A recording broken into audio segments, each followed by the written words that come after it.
Welcome back, everyone. I am Zell, and today on the desk we have the Jixx and the Sticks and the Sticks and the Jixx and Mikkel Willumsen design knives. And whew, there is a whole lot of good here, and some not so good. So we've already reviewed the sticks. We're gonna put it away until we go back to comparing some things. And we're going to talk about the Jixx today. And let's get a good look at this. This knife weighs in at 4.94 ounces. So, pretty hefty knife. We've got 4mm or 160 thousandths blade stock. And the knife is about just under 3/4 of an inch thick, 0.7 or about just under 18 millimeters. So, overall, it is not in any way a small knife, and it feels like it. However, well, we'll get to the however in a minute because it'll all make sense in the end, I swear. This one is all stone washed, and it's a pretty nice stone wash. It is a compound ground blade. All we hardware, we know how that works. We componentry, we know how all that works. It's all good stuff, all titanium, blah, blah, blah. Don't need to get too deep into that. All we need to say there is it's we, so that means you got quality junk. Shouldn't say junk when we're talking about a $200+ knife, should I? Well, anyhow, this is a bolster lock design just like the sticks, which means you have a little bit of split right here that allows you to manipulate the lock bar to close it and gives you a little bit of movement. Necessary. I've heard people say, oh my God, there's a little bit of something there. Well, it has to be there because you got to have enough room for that detent ball to ride on the blade. And then whenever it's closed, that detent ball pops into the blade. So you get just a little bit of separation, and that's normal. It's mechanically impossible to do it without that. These are G10, got a little lanyard hole back here. Nicely cut G10. Everything fits really tight and good. Done a great job there. I like the milling on the G10. Pocket clip is, well, you guys tell me. I'm not exactly excited about it, but it is a good functional clip. It'll work just about anywhere. So, you have that. Got a big blade hole, and it's all G10 6AL4V titanium and Bowler M390. So there you go. Now let's do a little bit of size comparison. Let's get these sticks out, and the sticks is a smidge bigger. Not much, maybe not at all. They both may be 3.45. I don't remember exactly on this one, but let's do a little bit of comparison with some other stuff. Here's our Buck 110, of course.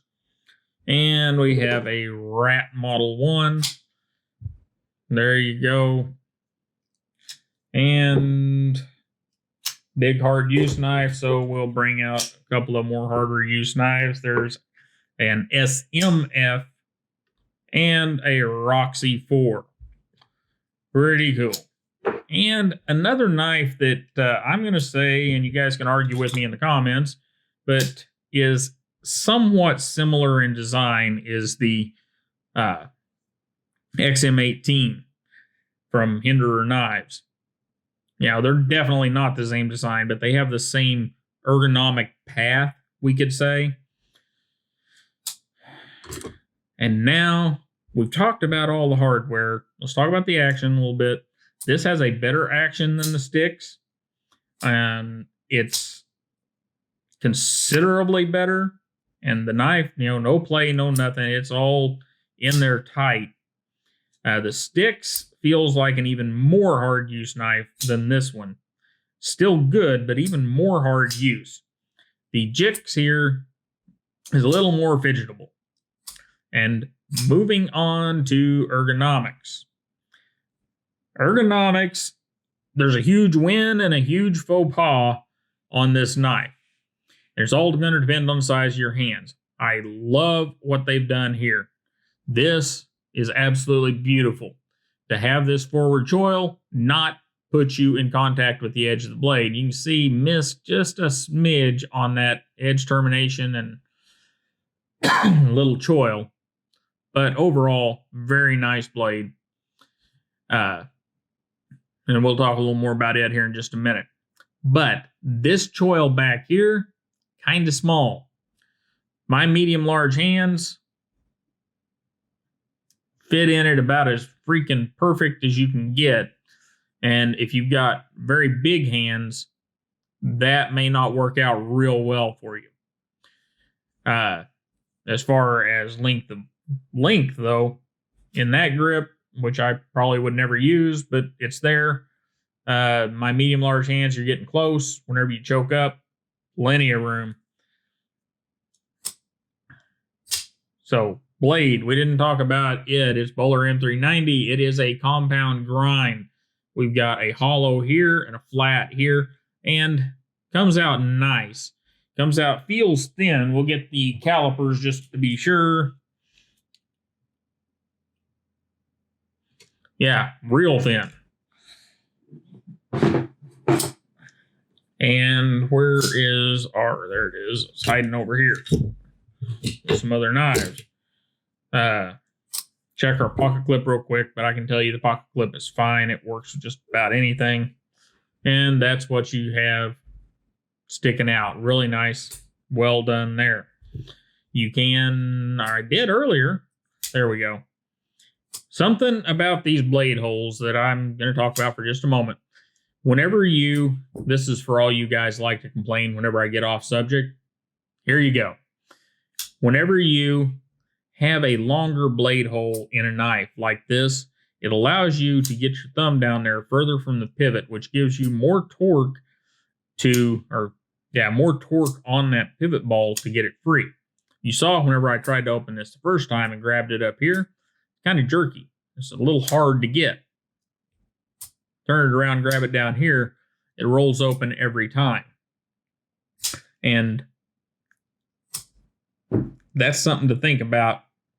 Spyderco designs their spider holes to be there, and most of their knives aren't liner locks or frame locks, so they don't have to worry as much. But there you go. There's your little extra piece of information. And moving on along the knife, we do have 4 big spools back here that have got screws underneath the G10. I really don't know that we needed 4 of them, but there may be a design reason for it or something. I don't know. If there's a design reason for Mr. Willumsen, then hey, cool. If there's not a reason besides, hey, I just wanted 4 of them back there, I think it's a little overkill. But especially since the other one just had 1. But okay, it's not hurting anything. And the knife's already nearly 5 ounces, so what are you going to knock off? Make it 4.8 if you take a couple of them out. So it doesn't really matter. If you like the 4 of them, then you're all good. One other ergonomic thing I do want to talk about. Look at this. Look, first off, look where they put the flipper tab, or where he put the flipper tab. It's in front of the center of the pivot. Very nice. Knife flips like a dream. Big heavy blade rockets. More knife designers and companies need to learn that trick. And it also matches up quite well there, right? Good job. For we and Mr. Willumsen. They can teach everybody else a thing or 6. So the other part is this one is designed so that you can flip it and close it, even with office hands. Office hands are going to be fine. Unless you do that. That'll probably bleed here in a little bit. Maybe not. The sticks, from the first prototype I seen, I was not a huge fan of the sticks. 2 reasons. We've got jimping behind the flipper tab. Don't like that at all. Second thing, flipper tab is very pointy right here at the end. Don't like that. Makes a knife completely uncomfortable to flip. I do like this though. love that. That is freaking beautiful. All those things went away on this knife. And I didn't see a early prototype of this one, so I don't know if they were present or not, but they're not here. And that, in this case, is a beautiful thing. So the We and Mikkel Willumsen designs Jixx. I like it better than the sticks. Do be aware, it is a bit of a recurve and it is a compound grind, but it's one of those compound grinds that, except for having to sharpen a bit of a recurve, is not going to be a problem otherwise. And they really did miss pretty good on that sharpening choil. A little bit of, I would extend that sharpening choil out just a little bit because they have missed pretty bad on this particular model. They might not on yours, who knows? But We is pretty consistent, so I bet it's about the same. The Jixx, though, of the sticks and the Jixx, I like the industrial design of the sticks better. I like the choil here on the sticks better.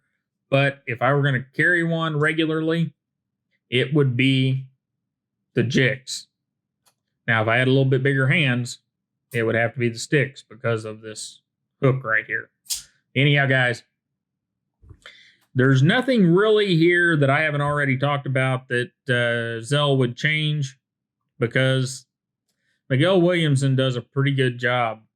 As good a job as anybody. I say pretty good. He does a great job. As good a job as anybody. And his designs are always solid. By being solid, they usually weigh a little more. They're usually a little thicker. But either one of these knives lock up in such a way and feel like knives that I could just go out and start trying to freaking stab them through trees. And that's actually a pretty good feeling with a knife. I know all you guys want your little office flickers and fidget toys, but a lot of times, well, not a lot of times, most of the time, I want a knife that I can have that trust in. And, you know, that's where the Roxy comes in, the Roxy 4. Now, I do carry our malware quite a bit, and it is definitely not one you can go attacking trees with. It has not a delicate blade, but it's definitely not a big, thick, heavy blade. And it gets really thin down there at the point. So I appreciate those type of knives too. But it just feels real good to have something in your pocket where you have that I can do whatever I want with it feeling. And that's what the Mikkel Willumsen designs that We is doing give you. And, you know, I'm going to ramble if I don't shut up. So I'm just going to say, have a great day. Don't forget to like, share, subscribe, and click that little bell, because clicking that little bell lets you know whenever new videos show up here and they're sporadic anymore. And also lets you know when Nick and I, that's Staza23, are doing Late Knife with Zell and Staza. And that you don't want to miss. That's our way of connecting directly with you, the community. And we absolutely enjoy it, and we hope you do too. Have a great night, guys, and I will see you next time. Or a great day if you're listening to this in the morning, or, yeah, you know, whatever. Have a good one.